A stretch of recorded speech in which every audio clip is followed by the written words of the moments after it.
Hi, my name is Terrence Taylor. I'm Stephanie Bush. And we are Innovate East St. Louis.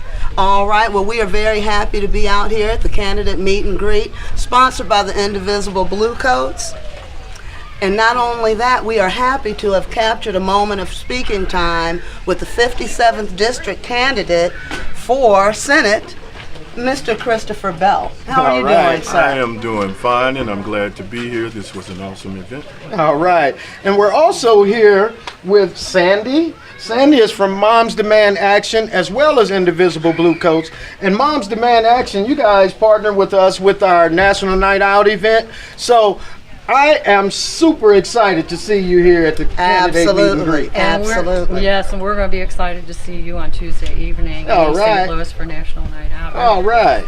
So, Mr. Bell, Yes, ma'am. why don't you tell us some of the key issues that you'll be running on? Absolutely. The upcoming election, November 6th, general election, is a very, very important election. I know everybody says this upcoming election is critical. Trust me, this one is.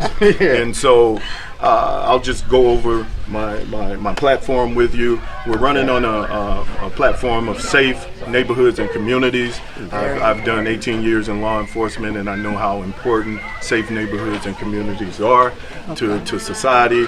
We're also running on a platform of affordable health care at exceptional prices, and we're running on a 825. The minimum wage is just not enough. No, it's not. And it has to be commensurate with gas is going up, groceries are going up, your medicines are going up, and so we're looking at pushing that 825 a lot higher than what it currently is right now. And we're running on a platform of fair and equitable funding throughout all schools. And the significance of that is it'll get rid of property tax as the major funder for schools, and it should take away the haves versus the have-not school districts and put all our kids on a level playing field. Well, you know what? It sounds like you're running on some serious issues that are very functional and affect a lot of underserved communities, but communities just across the board. Absolutely. You know, money that is being put places in school districts where it may not be actually needed, when it could help to balance out resources in those underserved communities. Absolutely. When you're talking about even the healthcare reform, that matters to you personally as well, Absolutely, right? Absolutely. In 2009, I was on dialysis for a whole year. 2010, I was blessed to have a kidney transplant. Okay. And I know the struggle of trying to pay a bill and trying to get your medicine. I know how real that is. So when I knock on your door and you come to the door and we have that discussion, it's real. I've been there. I've walked in those shoes. There's a big difference between being sympathetic and being empathetic. I've walked in those shoes, so I understand. Well, I can tell you that as Innovate East St. Louis, Moms Demand Action, and as Indivisible, some of these outdated laws, you know, it sounds like, we need someone who can address some of these outdated issues. Absolutely. These bottlenecks, and these sound like the platforms that you'll actually be running on. Now, I understand you were also in the school board there at Cahokia as well? I was on the school board for 5 years. I resigned in March to devote more time to this. Absolutely. President of school board, 2.5 years out there, and I tell you, being on the school board opened my eyes to a lot of things, and one of the things is funding for education. You know, I talked earlier about equitable funding, fair and equitable funding across the state, but we also need to make sure that we have funding in place, and to address those things, I'm also running, trying to move Illinois from a flat tax to a progressive tax. And that switch alone should bring in research suggests 1.2 to 1.5 billion with a B dollars. Wow. And that creates another revenue stream by which we can look at funding education. And the last thing that I'm looking at doing, or I'm running on, is making Illinois a recreational state. 10 grams or less. It ties into criminal justice reform, but it also gives us a huge revenue stream. conservative estimates say between $375 to $500 million a year brought in if we just made that switch. And so if we take the top end, 500 million every other year is $1 billion. Now, wow. And with that, I say, hey, let's do a 70-30 split or a 60-40 split where 70% goes towards education or 60%, and the 30 goes to infrastructure, or the 40 goes into infrastructure. Now, look at what we've done. We haven't put a tax to anybody, but we've raised revenue just by thinking outside the box, switching from a flat tax to a fair tax. That's 1.2 billion. Yes. Making the Illinois recreational state brings in $1 billion every other year, and we've done nothing. Right. Okay. Now, something outside the box that it would affect and work along with is Illinois' Department of Justice wanting to lower crime in the prison population by 20 to 25%. And actually, we were just at the Indivisible Institute out there in Minneapolis, Minnesota.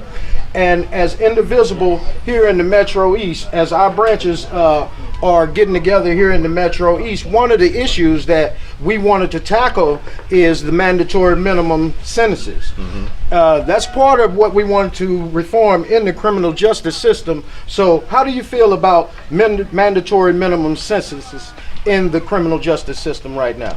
Mandatory minimums need to be done away with. We need a more fair and just and equitable criminal justice system. We need to look at mitigating circumstances of the offenses and the crimes, and so that's something that I'm definitely a proponent for.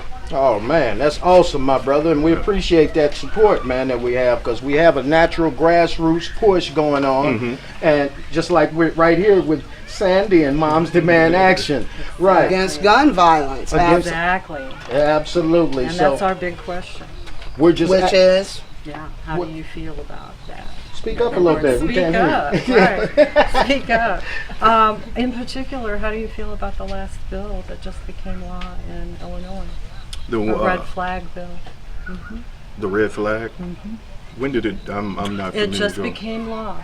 Tell me On something the about it. I 16th, don't. individuals that are concerned and afraid for a family member, they might be going through an emotional crisis, Yes. and you might be afraid of them having their guns. Guns. It will be an opportunity for you to engage a judge quickly and law enforcement quickly to have that gun taken away for No, a short that's period absolutely. of time. How do you feel about that? I'm in support of that. I'm 100% in support of that. Very cool. Yeah, right. Very cool. It makes it's common sense, Thank you. and we have to put Yes. common sense back in. And that's another into way to triage stopping someone from getting a felony, if you can step in and kind of preempt it. Yes, Absolutely. exactly. Absolutely. Exactly. Absolutely. Well, Chris, candidate for the 57th district of our state, Right. Senator Chris Bell. All right. We thank you for the time. Is there anything else that you think we need to know in our community about you? Well, just a brief overview. I'm again 18 years law enforcement. I'm an author of a children's book entitled The Adventures of Nate the Gnat that is it's a character education book. All right. It's in the school districts, several school districts throughout the state, and it's just putting look, we've made an emphasis on reading, writing, and the sciences, and rightly so, but we have to have good people, and we have to teach people how to live within society and become better citizens. And so that's what the book is. And I just want to leave them with this. November the 6th is coming. We talk about a blue wave. People, look, let's get up and let's talk to people. We all know people who aren't registered. Let's pull them in. We only win in non-presidential elections when we come out and vote. And so that's what we need. All right. All right. Thank you you. very much. All right. Thank you. Absolutely. Well, that's everybody around here. We're joining our efforts because people is power. We are indivisible. Isn't that right, Shannon? That's right. We're going to take care of, make sure every community in the Metro East area joins together under one platform so we can all have our issues rise to the top and we can all fight for each other, because that's how we make successful in the United States. That's right.